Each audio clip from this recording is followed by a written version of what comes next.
பாஜகவை போன்று எந்த ஒரு கட்சி எம்எல்ஏக்களையும் தாங்கள் விலைக்கு வாங்கவில்லை என அதிமுக முன்னாள் அமைச்சர் கடம்பூர் ராஜு தெரிவித்துள்ளார்.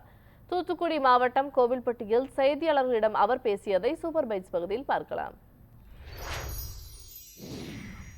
சின்ன பையலே சேதிகளடா, நான் சொல்ல போகிற வார்த்தை நல்லா எண்ணி பாருடா, ஆளும் வளரணும் அறிவும் வளரணும் அதுதான்டா வளர்ச்சின்னு சொன்னார்.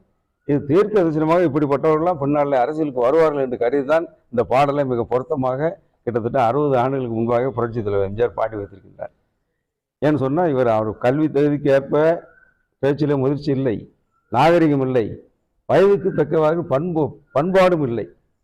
இப்போ எம்எல்ஏ தங்கு விடுதி இருந்தால் கூட அனைத்து கட்சியின் சட்டமன்ற உறுப்பினர்கள் இருப்பார்கள். பல பிரச்சனைகள் இருக்கின்றது. எனவே ஒரே இடத்துல அவர்கள் தங்க வேண்டும். ஒரு அரசு அமைகின்ற வரை நாங்கள் யாரையும் விலைக்கு வாங்கலை. அண்ணாமலை சொன்ன மாதிரி அண்ணாமலையுடைய கட்சி பிஜேபியுடைய வரலாறு சொன்னால் நாரி போகணும். ஏன்னா வட மாநிலத்தில் அன்றைக்கு மகாராஷ்டிராவில் அவருடைய கூட்டணியாக இருக்கின்ற சிவசேனா கட்சியை உத்தவ் தாக்கரேவை கவிழ்த்து விட்டு அங்கேயே கட்சியை உடைத்து ஏக்நாத் சிண்டே என்பவர்களை முதலமைச்சராக்கினாங்க. அதுக்கு பிறகு மத்திய பிரதேசத்தில் கமல்நாத் என்பவர் முதலமைச்சராக இருந்தார்.